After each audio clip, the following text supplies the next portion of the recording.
தேவன் பயப்படத்தக்கவராக அவருடைய மகத்துவத்தை பார்க்கும்போது, மகத்துவம் என்றால் கிரேட்னஸ், வல்லமை, ஞானம், அன்பு, இவைகளை பார்க்கும்போது அவர் பயப்படத்தக்கவர் தான் என்று நினைக்கிறோம். காற்றை பார்க்கிறோம், கொந்தளிக்கும் கடலை பார்க்கிறோம், அவருடைய சிருஷ்டிப்பின் வல்லமையை பார்க்கிறோம். மலைகள், மிருகங்கள், பூச்சிகள், பறவைகள், மீன்கள், இத்தனைக்கும் அவர் ஆகாரம் கொடுத்து வேண்டிய காற்றையும் கொடுக்கிறார். அத்தனையும் திரளாக இந்த பூமியை ஆக்கிரமித்து கொண்டிருக்கின்றன. அதனால் இந்த பூமி அழுகிவிடவில்லை, நாசமாகிவிடவில்லை, சுத்தமாகத்தான் இருக்கிறது. தண்ணீரும் சரி, காற்றும் சரி. தேவன் இத்தனையும் உண்டாக்கி, இத்தனை காரியங்களையும் படைத்து, இத்தனை காரியங்களையும் ஆதரித்து, போஷித்து காப்பாற்றி வருகிறார். அந்த ஞானம் எண்ணி முடியாதது, அந்த வல்லமை எண்ணி முடியாதது, அந்த அன்பு எண்ணி முடியாதது. அவர் பெரியவராக காணப்படுகிறார், வல்லவராக காணப்படுகிறார், நல்லவராக காணப்படுகிறார். ஆனால் அவர் தீங்கு செய்கிறவர்களுக்கு உடனடியாக தண்டனையை தருவதில்லை, நன்மை செய்கிறவர்களுக்கும் உடனடியாக பலன் தருவதில்லை. இதனால் தேவன் பயப்படத்தக்கவரா என்றால் அலட்சியம் செய்கிறார்கள்.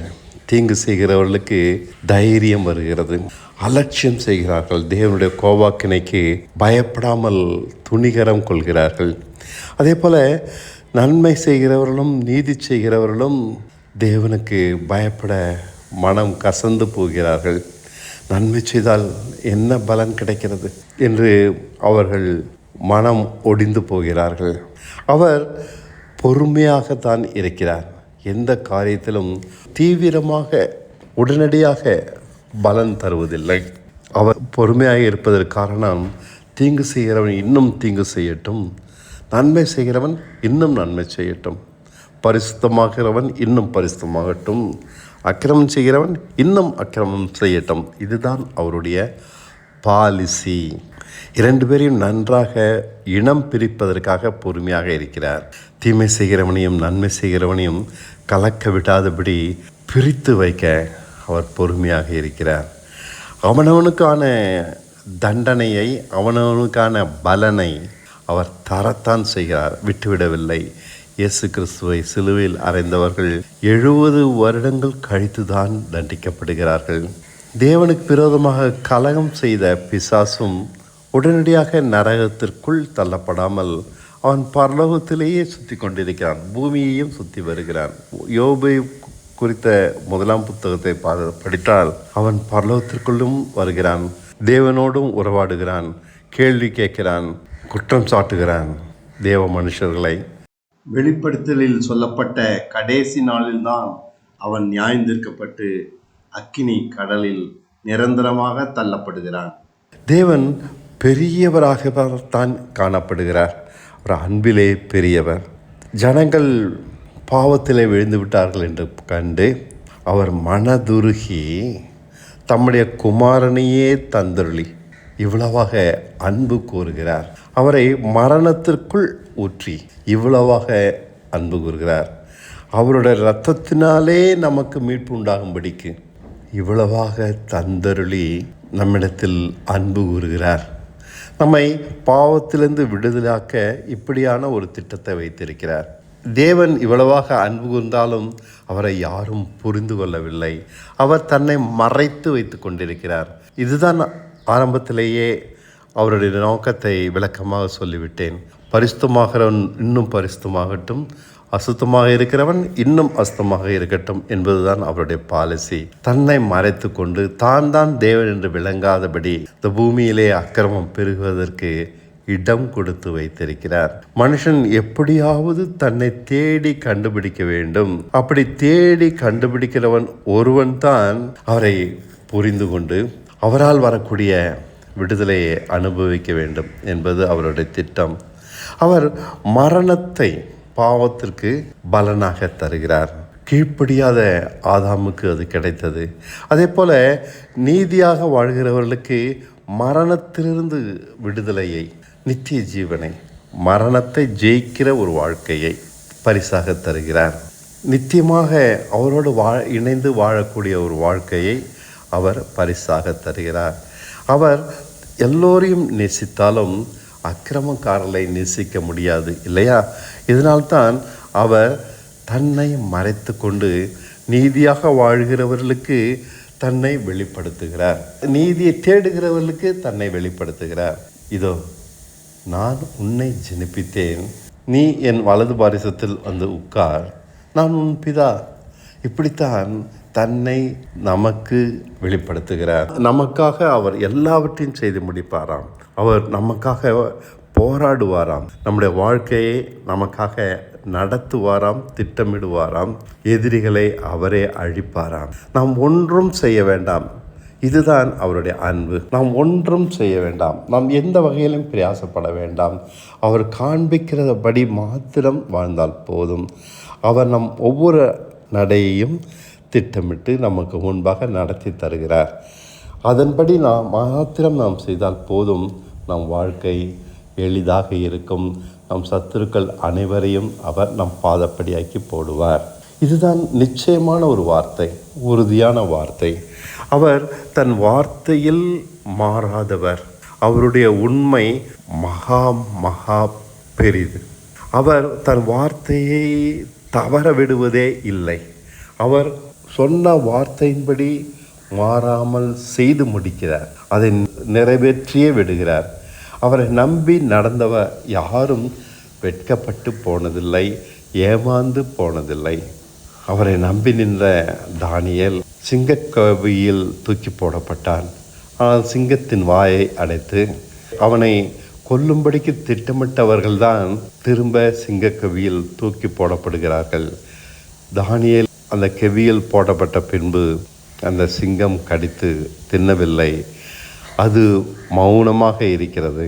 பின்பு தானியேல் மீட்கப்பட்ட பின் சதி பண்ணின அவனுடைய எதிரிகள் சிங்கக்கவியில் போடப்படுகிறார்கள். இப்படி நம்முடைய எதிரிகள் கையிலிருந்து தேவன் நம்மை காப்பாற்றி விடுகிறார், பாதுகாப்பு தருகிறார். நாம் போராட வேண்டாம், நாம் தந்திரமாக யோசிக்க வேண்டாம், திட்டமிட வேண்டாம், நாம் பயப்படவும் வேண்டாம். எகிப்து தேசத்திலிருந்து இஸ்ரவேல் ஜனங்களை அத்தனை பெரிய பலமான படைகளின் கையிலிருந்து ஒரு சொட்டு ரத்தம் சிந்தாமல், ஒருவனும் சாகாமல் முழுமையாக மீட்டு கொண்டு வந்தார். அந்த ஜனங்கள் சாதாரண ஜனங்கள், சண்டை போட தெரியாதவர்கள், வயதானவர்களும் சிறு குழந்தைகளும் நிறைந்த கூட்டம். அத்தனையும் அவர்கள் கோழியும் மாடும் ஆடு மாடுகளையும் இழுத்து கொண்டு அந்த தேசத்தை விட்டு புறப்பட்டு போகிறார்கள். பார்வோனால் அவர்களை தடுக்க முடியவில்லை. அவருடைய வல்லமை அங்கு விளங்குகிறது, பூமியே குலுங்குகிறது. அந்த 10 வித அற்புதங்களை செய்து பார்வோன் கையிலிருந்து அவர்களை மீட்டெடுக்கிறார். ஜலம் இரத்தமாக மாறுகிறது. தவளைகள் ஊருக்குள் வந்து அந்த தேசத்தை மூடி போடுகிறது. வெட்டுக்கிளிகள் பறந்து வந்து அவருடைய பயிர்களை எல்லாம் நாசமாக்குகின்றன. வானத்திலிருந்து தீ நெருப்பாக இடியும் மின்னலும் மழை பெய்கிறது. இத்தனை நடந்தாலும் இஸ்ரேல் ஜனங்களுக்கு ஒரு தீமையும் நடக்கவில்லை. அவர்கள் அமைதியாக எதிரிகளுக்கு நடக்கும் நாசத்தை மட்டும் பார்த்து கொண்டிருந்தார்கள். 400 வருடங்கள் அடிமைத்தனத்தை தாங்க முடியாமல் புலம்பிக் கொண்டிருந்தார்கள். அவர்கள் புலம்பல் 400 வருடங்கள். ஆனால் தேவனுடைய நியாயத்தீர்ப்பு இஸ்ரவேல் ஜனங்களுக்காக பார்வோனினும் அவர்களை அடிமைப்படுத்தின எகிப்தியர் மேலும் வந்தது. அவர்களுடைய தலைச்சன் பிள்ளைகள் அத்தனையும் செத்தது. அந்த இஸ்ரவேல் ஜனங்கள் அந்த எகிப்தியரை போக விட்டார்கள். இப்படித்தான் தேவன் தன்னுடைய வல்லமையை தம் ஜனங்களுக்காக காண்பிக்கிறார். தம் ஜனங்களுடைய மீட்புக்காக போராடுகிறார். அவர் பொறுமையாக தான் அதை செய்கிறார், உடனடியாக செய்யவில்லை. செய்யும்போது மகா பயங்கரம் விளங்குகிறது. எதிரிகள் நடுங்கி அடங்கி போகிறார்கள். பார்வோன் அந்த காலத்திலே பூமியிலே பெரிய ராஜா. அவனுடைய ஆஸ்தியும் அதிகாரமும் பூமியிலே இணையாக யாரும் இல்லை. அவ்வளவு பெரிய ராஜாவை தேவன் கவிழ்த்து போடுகிறார். அந்த ராஜ்யத்தை நிலைக்குலைய பண்ணுகிறார். இதுதான் அவருடைய மகத்துவம். அவருடைய மகத்துவம் தம் ஜனங்களுக்காக விளங்குகிறது. அவர் வைராக்கியம் கொண்ட தேவனாக இருக்கிறார். தம்மை நம்பி நிற்கிற ஜனங்களுக்காக வைராக்கியம் பாராட்டுகிறார். அவரோட வைராக்கியமும் அசாத்தியமானது. அவர் எதை செய்தாலும் மகத்துவமாக இருக்கிறது, பிரம்மாண்டமாக இருக்கிறது, பொறுமையாக இருக்கிறது. அவர் பிரம்மாண்டத்தை பார்க்கும்போது ஆசையாக இருக்கிறது, பொறுமையை பார்க்கும்போது மனம் முறிந்துதான் போகிறது. அவர் அன்பானவர், அவர் தம் ஜனங்களை காப்பாற்றுகிறவர். இஸ்ரவேல் ஜனங்களை காப்பாற்றினார். அவர்களுக்கு வேண்டிய ஆகாரத்தை அவர்கள் கேட்காமலேயே கொடுத்தார். திட்டமிட்டு வனாந்திரத்திலே அனுதினம் வேண்டிய அளவு ஆகாரம் பெய்தது. அவர்கள் கேட்காமலேயே அந்த வனாந்திரத்தில் மேகஸ்தம்பமும் அக்கினி ஸ்தம்பமும் கூட வந்தது. அவர்கள் கேட்காமலேயே அவர்கள் துணி கிழியவும் இல்லை, செருப்பு அருந்து போகவும் இல்லை. எல்லாம் அவர்கள் கேட்காமலேயே அவர்களுக்கு சிறப்பாக செய்தார். அவளை அழிக்கும்படிக்கு வந்த எதிரிகளை இவர்கள் அழித்தார்கள். யோர்தானை பிளந்தார்கள், எரிகோ கோட்டையை உடைத்தார்கள். வாக்குத்தத்த தேசத்தை அத்தனை ராஜாக்களையும் ஜெயித்து சுதந்திரித்து கொண்டார்கள் எளிதாக. அவர்கள் மிகவும் கஷ்டப்பட்டு போரிடவில்லை. தேவன் அவர்களோடு இருந்தபடியால் அத்தனை காரியமும் சுபமாக முடிந்தது. தேவன் நம்மோடு கூட இருந்தால் எல்லாம் நல்லபடியாக இருக்கும். நாம் ஒன்றும் செய்ய வேண்டாம். அவர் காண்பிக்கிறபடி மாத்திரம் நடந்தால் போதும். எல்லாம் நீதியாகவும் இருக்கும், சமாதானமாகவும் இருக்கும். இதுதான் தேவன் நம்மோடு இருப்பதற்கான அடையாளம். எல்லாம் நீதியாகவும் சமாதானமாகவும் இருக்கும். அக்கிரமமான வழியில் அவர் நம்மை நடத்துவதில்லை. தேவையானவைகளை தேவையான அளவு தேவையான நேரத்தில் தருகிறார். இதுதான் அவருடைய அன்புக்கு அடையாளம். தேவையானதை தேவையான நேரத்தில் தேவையான அளவு தருகிறார்.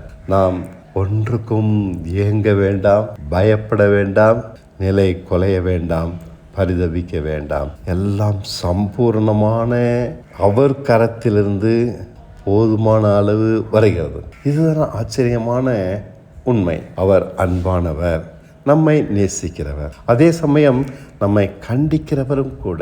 நாம் பாவம் செய்தால் அவர் சகிக்க மாட்டார். அவர் பொறுமை இழந்து இஸ்ரவேல் ஜனங்களை அழித்தார். அவர்கள் பாவத்தை பார்த்து அழித்தார். 20,000 பேருக்கு மேல் செத்தார்கள் அவர்கள் வேசித்தனம் பண்ணும்போது. அவர் சொன்னபடி நடவாமல் மோவாபியர்களுடைய ஸ்திரீகளின் மேலே அவர்கள் இச்சை கொண்டு அவர்களோடு வேசித்தனம் பண்ணினபடினால் இவரே அந்த ஜனங்களை அழிக்கிறார். அவர் சகிப்பதில்லை. நம்மிடம் பாவம் கண்டால் அவர் சகிப்பதில்லை, அவர் பொறுப்பதில்லை, ஏற்றுக்கொள்வதில்லை. தேவன் இரக்கமானவர் தான், அதே சமயம் கண்டிப்பானவர்.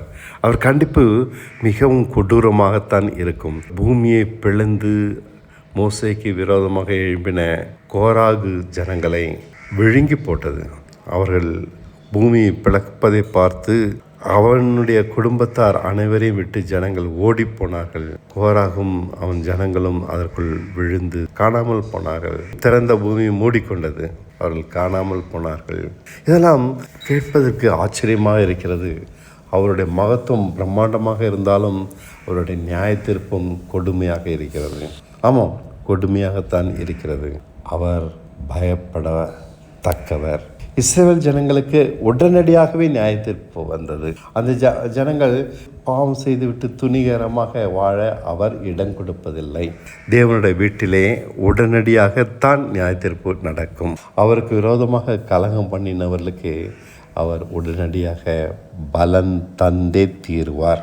உலகத்தில் நடப்பது போல அவர் காத்திருப்பதில்லை, பொறுமையாக இருப்பதில்லை. அவருடைய வல்லமை அதிசயமானது. ஆமாம், அவர் வானங்களை உண்டாக்கினார், பூமியை நடத்தி கொண்டிருக்கிறார். அவர் தன்னுடைய வல்லமையை பிரித்து கொடுக்கிறார். இயேசு கிறிஸ்துக்கு சகலவற்றையும் ஆளும்படி சுதந்திரத்தை கொடுத்தார். அவருக்கு விரோதமாக கலகம் பண்ணின லூசிஃபருக்கும் பலவித வல்லமையை கொடுத்துதான் இருந்தார். அவனுக்கு கொடுத்த வல்லமையை திரும்ப அவர் எடுத்து கொள்ளவில்லை. அவர் மாறுவதில்லை, கொடுத்ததை வாங்கி கொள்வதில்லை. அவர் எதையும் திட்டம் பண்ணி ஒரு பிரின்சிபல் படி தான் நடக்கிறார். நேரத்துக்கு தகுந்த மாதிரி அவர் தன்னுடைய பிரின்சிபலை, திட்டத்தை மாற்றுவதில்லை. கொடுத்த வரத்தை அவர் திரும்ப வாங்குவதும் இல்லை, கொடுத்த வேலையை அவனிடமிருந்து பிடுங்கிக் கொள்வதும் இல்லை. சவுலை ராஜாவாக ஆக்கினார். அவன் கீழ்ப்படியாமல் போனாலும் அவனிடமிருந்து ராஜ்யத்தை பிடுங்கிக் கொள்ளவில்லை. அவன் மரிக்கும் வரைக்கும் அவன் ராஜாவாகத்தான் இருந்தான். அதே போலத்தான் தேவனும் இந்த பூமியை ஆளுகையை ஆதாமுக்கு கொடுப்பேன் என்று சொன்னார். அவன் கீழ்ப்படியாமல் போனான். கீழ்ப்படிந்த இயேசுவுக்கோ இந்த பூமி மேல் ஆளுகையை கொடுக்கிறார். அனைவரையும் இந்த பூமியிலே அவர் நியாயந்திருக்கப் போகிறார். நாவுகள் யாவும் அதனால் அவரை கர்த்தர் என்று அறிக்கை செய்யும். முழங்கால் யாவும் அவருக்கு முடங்கும்.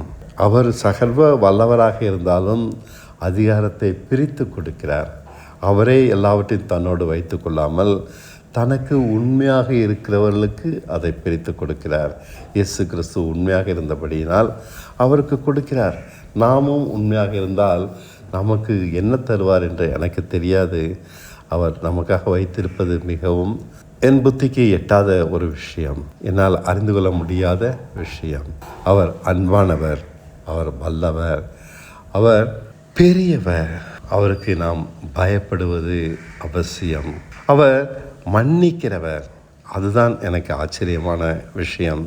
அவர் நியாயத்தீர்ப்பு இரக்கங்கள் நிறைந்தது, தெளிவாக இருக்கிறது, தவறாக ஒருபோதும் இருப்பதில்லை. அவனவனுடைய கிரியைக்கு தகுந்த பலனை தருகிறார். அறியாமை உள்ள காலங்களில் செய்த பாவங்களை அவர் மன்னிக்கிறார். பாவம் என்று அறிந்த பின்பு அவன் செய்தால் அது மன்னிப்பதில்லை. அதற்கான தண்டனையை உடனடியாக தந்தே தீருகிறார். விடுவதில்லை. ஒரு மனுஷனையும் அவர் தப்ப விடுவதில்லை. அவனவனுக்கு உரிய பலனை அவனவன் அடைந்தே தீர்வான். இது நிச்சயம், இது நிச்சயம். நாம் அவருடைய நியாயத்தீர்ப்புக்கு பயப்பட வேண்டும். அவர் கிருபை பொருந்தியவராக இருக்கிறார். இதுதான் ஆச்சரியமான விஷயம். அவர் எவ்வளவு தூரம் நியாயத்தீர்ப்பு உடையவரோ அந்தளவு கிருபை பொருந்தியவர். கிருபை என்றால் என்ன? திருந்த முடியாத, திருந்த தெரியாத நம்மை அவர் திருத்துவதுதான் கிருபை. அதற்கான வல்லமை, அதற்கான கிருபை அவனவனுக்கும் இயேசு கிறிஸ்து மூலமாக வெளிப்படுத்தப்பட்டிருக்கிறது. அவனவனுக்கும் விரும்பினால் அவனவன் அதை பெற்றுக்கொள்ளலாம். அவனை அந்த கிருபை நடத்தி அவனிடத்தில் இருக்கிற சகல குற்றங்களையும் நீக்கி பரிசுத்தமாக்கி முழுமையாக அவனை இயேசு கிறிஸ்துவை போலவே செம்மையாக மாற்றி விடுகிறது அந்த கிருபை. நாம் எல்லோரும் பாவத்திலே உண்டானதினாலே பாவத்திலே மரிக்க வேண்டிய அவசியம் இல்லை. நாம் பாவத்திலே உண்டானவர்கள் என்பதனாலே நம்மை அவர் புறக்கணிக்கவில்லை. அவர் நமக்கு கிருபையை வெளிப்படுத்தி இருக்கிறார் இயேசு கிறிஸ்துவின் மூலமாக. கேட்கிற எவனும் பெற்றுக்கொள்கிறான், தேடுகிற எவனும் கண்டடைகிறான். நாம் கேட்காததினால்தான் பெற்றுக்கொள்ளாமல் இருக்கிறோம். நம்முடைய வாழ்க்கை அவருக்கு அடங்கி நடப்பதினாலேயே சமாதானமாக இருக்கும். அந்த கிருபை நம்மை சகல நீதிக்குள்ளாகவும் சகல பரிசுத்தத்திற்குள்ளாகவும் நடத்திவிடும்.